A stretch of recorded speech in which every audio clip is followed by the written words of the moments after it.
এই আওয়ামী লীগ শুধু একটা রাজনৈতিক দল নয়, এটা বাংলাদেশের মানুষের একটা অনুভূতি। যেখানে জেগে উঠবে, সেখানে আবার গর্জে উঠবে।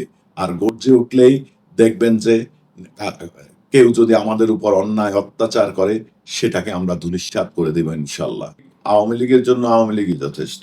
আওয়ামী লীগ নিজেরা গণতন্ত্রের জন্য যুগ, যুগ ধরে যেভাবে জীবন দিয়েছে, আবারও হয়তো আরেকটা বিপ্লব আওয়ামী লীগ ঘটাতে হবে। এটার জন্য আমরা কারো কাছে ধারপ্রান্ত হব না। এবং ইনশাআল্লাহ আগামী যেই পথ চলা, আমাদের রাজনৈতিক পথ চলা, সেটা আমাদেরকে অনেক কিছু শিখিয়ে দিয়েছে অতীতের পথ চলা। তো আমাদের অতীতের ভুল-ভ্রান্তি আছে কি নাই সেটা জনগণ বুঝবে। আপনি যদি চিল্লান, আপনি আপনার স্টেজে যে ভুল করছে, ভুলের জন্য আপনার কাছে ভুলের জন্য আমি সংশোধন হব না। আমি সংশোধন হব সেই রকম ভুলের জন্য, যে ভুলটা আমাকে সংশোধন করবে জনগণ। আপনি যদি আমার চাইতেও বেশি ভুল করেন, তাহলে আমি আপনার কাছে ক্ষমা চাইতে যাব। আপনি এটাই আশা করেন? আশা করেন না এগুলা। আপনারা কি করেছেন এটা জনগণ দেখছে। আপনারা ২ বৎসরে কি করেছেন সেটাও দেখছে। আবার প্রহসনের মাধ্যমে একটা ইলেকশন করে আপনি সেটাকে জায়েজ করার জন্য এখন আওয়ামী লীগ এই করবে না, সে খোঁচাইতেছেন। এগুলা বাদ দেন। বাওতাবাজি বাদ দিয়ে বাংলাদেশের সুন্দর সমাজ ব্যবস্থা গড়ে তোলার জন্য একটা রাজনৈতিক সমাধান দরকার। রাজনৈতিক সমাধান না হলে বাংলাদেশের এই সমাজ ব্যবস্থা ঠিক হবে না। এই অচলাবস্থা ঠিক হবে না। এর ফাঁকে সুযোগ নেবে ওই পাকিস্তানি হানাদার বাহিনীর ওররজাত যারা রয়ে গেছে তারা, এবং এর ফাঁকে সুযোগ নেবে বাংলাদেশের পরাশক্তিগুলা, যারা বাংলাদেশের স্বাধীনতাকে আদৌ পর্যন্ত সমর্থন করে নাই। আদর্শের মধ্যে আপনার বিরোধিতা থাকতেই পারে। আদর্শের মধ্যে আপনার ডিফারেন্স আসতেই পারে। কিন্তু তার মানে এই নয় যে একটা দলকে, একটা সমাজকে আপনি পুরোপুরি নিষিদ্ধ বা পুরোপুরি এটাকে ঘায়েল করে ফেলবেন এবং এটাকে ফুললি ডেমোলিশড করে ফেলবেন। এটা কখনো চিন্তা কইরেন না।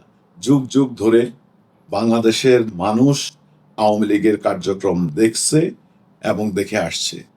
শুধু একতরফা যখন আসলে আপনি কোনো কিছু করতে যাবেন, তখন ওই স্বাদটাই আপনি পাবেন। আপনি যখন ডিফারেন্স কিছু করতে যাবেন, তখন ওই যে কাজটা আগে করেছেন সেটার আসল মূল স্বাদ আপনার বেরিয়ে আসবে। মূল কারণ বেরিয়ে আসবে। আর সেরকমই হচ্ছে। ছোট, ছোট বাচ্চারা অনেকেই দেখা গেছে যে জন্মের পর থেকে দেখে আসছে যে আওয়ামী লীগ ক্ষমতায় আছে। আওয়ামী লীগ কি করতেছে না করতেছে এটার ডিফারেন্স কি তারা এগুলা বুঝে নাই। কিন্তু এখন বুঝে গেছে।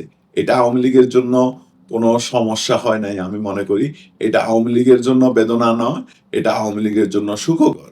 কারণ হচ্ছে আমাদের যে নতুন প্রজন্ম, সেই প্রজন্ম আজকে বুঝবে আওয়ামী লীগ কি করেছে, আওয়ামী লীগ কি করতে পারে, এবং আওয়ামী লীগ এটাও সত্য যে আমরাই একমাত্র করতে পারি। এটা এই স্লোগান নিয়েই নতুন প্রজন্ম এবং বাংলাদেশের আপামর জনগণ, সাধারণ জনগণ রাস্তায় নেমে আসবে। আর রাস্তায় নেমে আসার সুযোগ যদি আপনারা দেন, তাহলে আপনাদের কিন্তু নিস্তার নাই।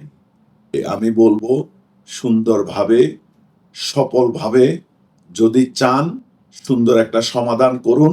সেই সুন্দর সমাধানের মাধ্যমে আপনারাও বাঁচতে পারবেন, সমাজও বাঁচতে পারবে, বাংলাদেশ বাঁচতে পারবে এবং আওয়ামী লীগও বাঁচতে পারবে। সকল কিছুর মধ্যে একটা সুশীলতা নিয়ে আসুন। শুধু আপনি সুশীল বলে আপনি আপনার মতো করে কথা বলে যাবেন, কিন্তু এই সমাজ ব্যবস্থার দিকে না তাকিয়ে আপনি আপনার ঘাটতি কিভাবে পূরণ করা যায়, কিভাবে বড় করা যায় সে চিন্তা করবেন, এটা ভুল ধারণা। একদিন আপনাকে সকল কিছু থেকে বঞ্চিত হতে হবে। আমি চাই না কেউ বঞ্চিত হোক, আমরা চাই না কেউ বঞ্চিত হোক। আমরা চাই সকলের একটা সুন্দর অংশগ্রহণ হোক। সেই অংশগ্রহণটা হবে এই সমাজের জন্য, এই জাতির জন্য এবং এই দেশের জন্য। এই দেশের জন্য যতদিন আপনি বাঁচবেন, মনে রাখবেন আপনার আমার সকলের সকলের আদর্শের মধ্যে একটা জিনিস আছে, ব্যক্তির চাইতে দল, দলের চাইতে দেশ বড়। আগে আমরা দেশের কথা ভাববো। দেশের কথা চিন্তা করলে দেশ কিভাবে ভালো থাকবে, দেশের সকল মানুষ, আপামর জনগণ সকলেই কিভাবে ভালো থাকবে, আমরা ইনক্লুসিভলি চিন্তা করব। তখন দেখবেন যে এরপরে আপনি দলের কথা ভাইবেন, এরপর আপনি ব্যক্তির কথা ভাইবেন। দয়া করে এরকম কিছু আপনারা কইলেন না যেটা সবচেয়ে এক ব্যক্তিকরণ, এক কেন্দ্রীকরণ, এরকম কোনো কিছুই ভালো হবে না। যেটা অতীতে আমরা দেখে এসেছি, আমরা তত্ত্বাবধায়ক আমরা ইন্টারিম গভর্নমেন্টের এই ধারাবাহিকতা দেখে আসছি এবং ইন্টারিম গভর্নমেন্টের রেজাল্ট আপনারা পেয়ে গেছেন। আজকে আপনারা দেখেন, আমরা দেশের যেই বিভিন্ন দেশের সাথে যেসব চুক্তি মুক্তি যা বলেন না কেন, এগুলা কি দেশের জন্য কি বই আনছে আর দেশের জন্য এরা কি করবে, এটা আপনারা বুঝতে পারছেন। আর আরেকটা কথা, সেটা হচ্ছে, এটা পরিশেষে শুধু সবাইকে বলবো, আপনারা ধৈর্য হারাবেন না আওয়ামী লীগের ভাইয়েরা। ইনশাল্লাহ এই আওয়ামী লীগ একদিনে প্রতিষ্ঠিত হয় নাই। বঙ্গবন্ধুর জীবন দিয়েছেন, নূর হোসেন জীবন দিয়েছেন, এরকম হাজারো মানুষের রক্তের বিনিময়ে এই আওয়ামী লীগ শুধু একটা দল, রাজনৈতিক দল নয়, এটা বাংলাদেশের স্বাধীনতা। এই আওয়ামী লীগ শুধু একটা রাজনৈতিক দল নয়, এটা বাংলাদেশের মানুষের একটা অনুভূতি। যেখানে জেগে উঠবে সেখানে আবার গর্জে উঠবে। আর গর্জে উঠলেই দেখবেন যে কেউ যদি আমাদের উপর অন্যায় অত্যাচার করে, সেটাকে আমরা ধূলিসাৎ করে দেব ইনশাল্লাহ। অতিরেই সেটা আপনারা দেখবেন এবং ইনশাল্লাহ খুব সহসাই আমরা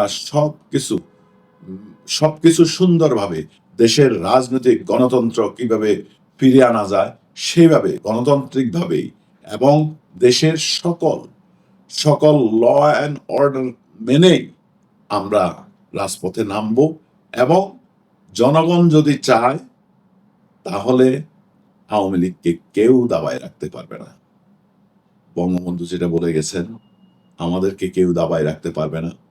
আজকে বলবো, আওয়ামী লীগকেও কেউ দাবায় রাখতে পারবে না ইনশাল্লাহ। ধন্যবাদ। জয় বাংলা, জয় বঙ্গ।